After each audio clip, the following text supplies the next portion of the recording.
Good morning, everyone, and welcome to day 41. It is dawn, and the militia is gathering. You can hear slightly in the background there the combat music playing because we have some wolves at our heels today. The wolves are out there. I'm retreating Spaghetti Hoops early and turned him into an infantryman. And you can see we have about 5 total wolves on their heels. So what I'm going to do is hit play for a little bit, and as they regain composure with all the other infantrymen that we just kind of summoned, we'll be able to move on and hopefully tell this large mass of people to attack at once. So here are the wolves, and we're just going to charge them all. Just mark them all for charge.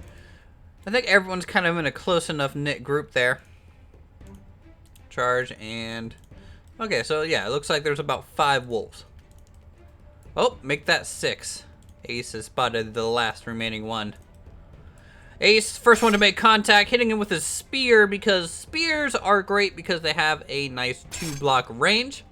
They're a little bit of a faster weapon, I believe, as well, which is pretty nice. Alright, the wolves are starting to scatter.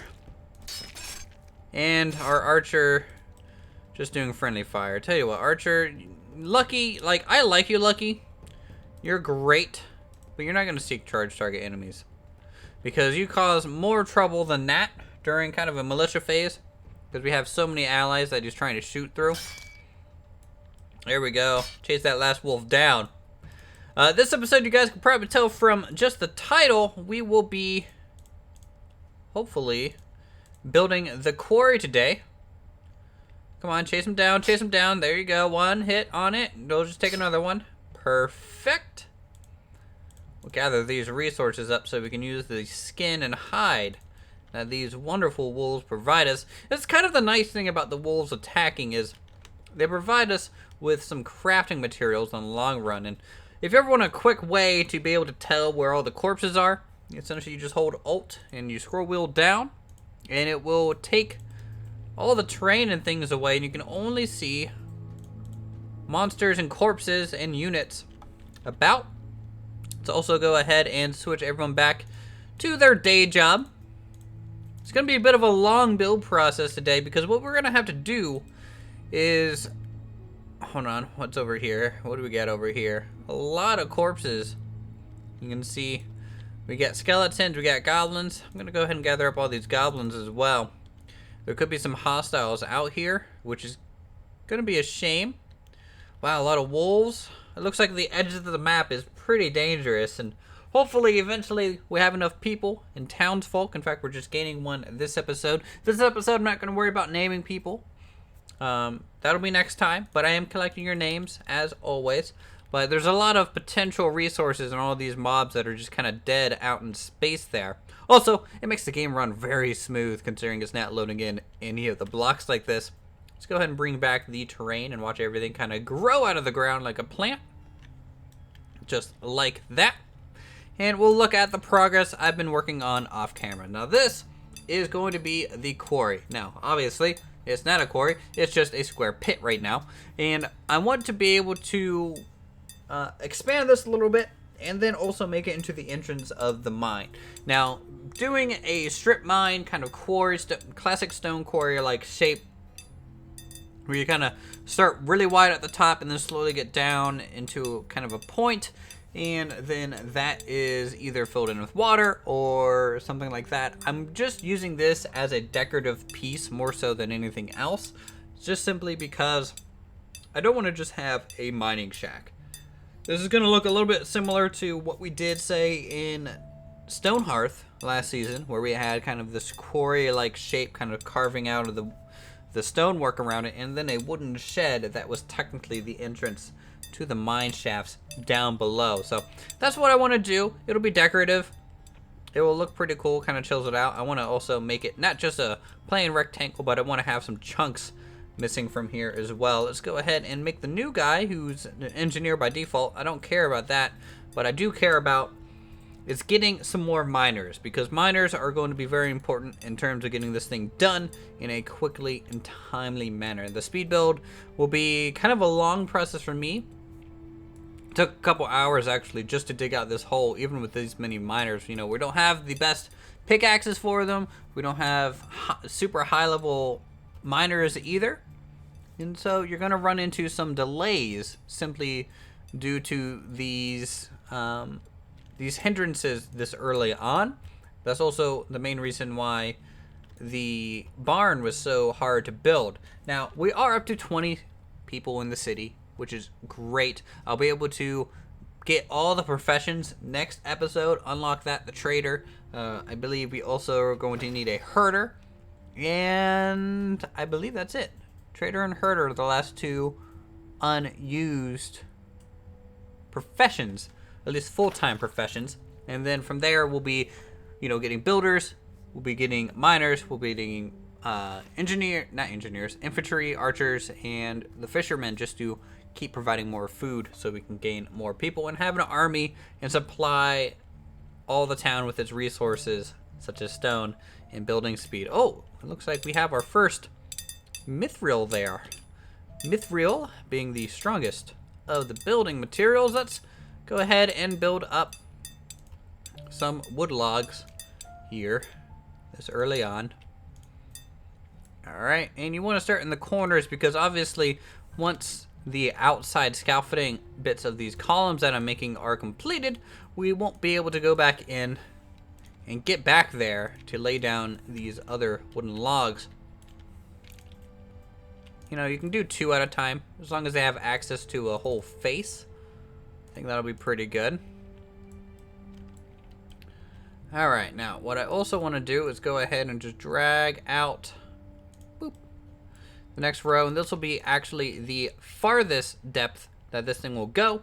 And then from there, we'll work on expanding the wing and carving out some large chunks off this back wall. I also want to have a little bit of a wooden platform, maybe some light wooden buildings here, just some scaffolding framework stuff. And that'll provide some cover. If you guys ever seen the quarries in, say, Banished, that is kind of my base reference at this point. You know, I think that's a fairly solid, simple design that you can capture in a blocky game such as Timber and Stone. So let's go ahead and jump into the speed build section. We're about midday, day 41. I don't know how many days this will be, but you guys can keep track of that as we go through very quickly. Very, very quickly. Like, I think it'll be more than a times 10 speed build, but we'll get there and this will be done.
Alright everyone, I hope you enjoyed today's kind of speed build. It took a couple hours, but I have basically roughed in the full quarry. Now, there's going to be another pass over this eventually, but for now I think I have plenty of stone to keep working on the town itself, and I think that's a little bit higher priority than kind of finishing the detailing around this kind of far away structure. But we can go over what all we have here right now and tell you my plans for the future, and tell you and hopefully see if we can gain. Oh, are we gaining a person right now?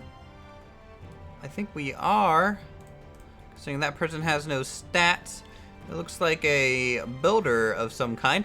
Anyways, this is the quarry, and you can see what I did was I basically carved a large chunk of earth out of it, and even made some smaller steps up into the back, keeping those straight angles pretty clean along the edge. And along the edge we will be using these log pillars and scaffolding to make it look like it's kind of holding back the earth, and that way it's going to keep, well, I guess I like the multiple layers involved in this. So, you know, you have a layer of wood, you have a layer of stone, you have a layer of grass, always visible kind of from all sides. Ooh, it was a blacksmith. Another female joins the town, which is a little absurd at this point. But we'll go ahead and just make you a miner, just in case we need to quickly dig out something. Everyone's just kind of defaulting to miner or builder right now, especially during this really large dig project that we had going right here. Oh, it looks like I'm missing a little block there, and that is bugging me a little bit. So let's plop in a wooden log and get some scaffolding up there for our person, and we can also start filling in the scaffolding along this back wall here. Now this back wall, I'm not gonna fully put the scaffolding in. I'm just actually going to stop about here and get the wood log pillars installed, because here is going to be technically the entrance of the mine. I'm going to build some type of light wooden structure, just kind of slightly poking out there with a door, and at that point the miners will have basically a safe point to defend and hang out down below the earth. Of course, we can also add access points from, say, cellars in the city itself, and that might provide them a little bit of a safer route into the area. Actually, we need a trader, so maybe, let's see, any of the new people kind of charismatic, because that's the courageous, clumsy, quick learner. Wow, you have a lot of traits. A lot of them are bad. Alright, let's see. Hilda. Okay, you. Hilda or Madeline?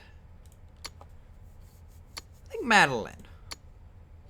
Yeah, okay, so Madeline will just be our trader going forward. Beyond that, we just have to fill in the herder role, and at that point we will have all the roles covered, and we'll be branching out and maintaining a certain supply of certain people and materials as we keep growing our army and overall population. I just want to see what this trader is selling, because I wouldn't mind selling some goods for once. We haven't done that since the last season. This will be the first trade, and it's day 46. Late morning, the fishermen are hard at work. We need to probably increase food production a little bit, just so we can get a quick increase of people into the town. So let's see what the trader has in store for us today as he kind of comes into the farmland, our initial little outpost here. Hopefully good news. The menu should pop up as soon as the trader engages. Now, if the trader doesn't want anything of our stuff, he'll essentially pop up saying, hey, I don't want anything, and then it will go into the buy screen. Yeah, so we have nothing to sell because of, oh, actually I haven't marked anything for sale. I think that's why. So if I mark this for sale, mark this for sale, sell some shields, I guess. That's actually, no, I won't sell any shields, but I can sell kind of cloth armor and things like that. We can also take a look at selling. don't have a lot of metal, so I don't want to sell anything acquiring that, but I can probably sell some cloth. In fact, I'm going to maintain some extra cloth. There we go, and we'll even maintain 100 from the cotton, and we don't have any flax growing right now. Other than that, twine, wow, a lot of twine. Just kind of chilling there. Yeah, and we'll sell bandages. Okay, there we go. Merchant and willing to buy 2 tunics for 2 coin. Okay, accept. That's fine. That gives our tailor something to do when we're not just fully outfitting all of our people. They also want to buy 3 bandages for 3 coins, so we're making some money. We're up to 251. The more money you have, the more dangerous it's going to technically be. They have nothing to buy. I think I had to mark things to be bought as well. Yes. So it looks like I'm not looking to buy anything at this point in time. I could, and I believe I have time to mark something. You know what? Let's buy some standard ingots. Let's go from there and see if that pops up. Okay, 60 gold for 15. There we go. So at that point, the trade is done. I'll mark that as go away, and thought I could dismiss him. Doesn't look like it. Okay. Well, the trader is done. And we have 15 ingots, which is good because I wanted to level up the blacksmith a little bit more, maintain some higher quality tools. It's been rough on copper, even though we dug this giant hole. Didn't find much of it, but hopefully when we start the mine, that will fix itself. I want to finish this back wall, I think, for you guys on camera.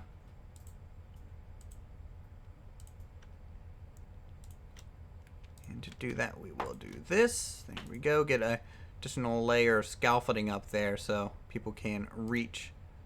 And we'll go ahead and put on double speed. You can see, you know, this is the real-time building, and this is kind of what I had to sit through for the episodes.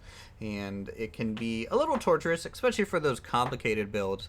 But as long as you have a lot of builders, a lot of materials to use to get the building done, it goes okay. You know, it is a little slow, but really, for the user interface and the gameplay itself, to keep it simple, I think it's pretty straightforward. It feels like Minecraft, but you're just controlling little people rather than telling another person to build a wall in a certain way. Oh, our archer hit level 11, so that's pretty good. There we go. Get that scaffolding all the way across and give us access points. Added some dirt into the quarry as well to make it look a little bit more worn along the bottom. We could add some on the sides, but I think having them exposed is okay. I could also, what I could do is maybe, you guys can let me know, but I'm thinking about maybe making some smaller gratestone piles around, just here and there, because this looks a little bit like stacked quarried stone. I am using the masonry stockpiles for that, but I wouldn't mind some additional ones, or possibly using this here. I'm making a little covered shed area off to the side with just more stone. Plans for the future, though, on this thing, beyond just the mine, you know, finish the framework all the way around the sides.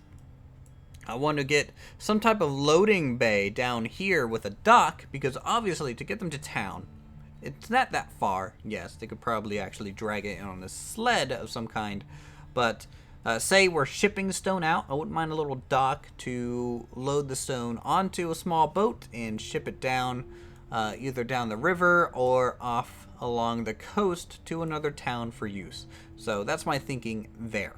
Let me know what you think down below about that.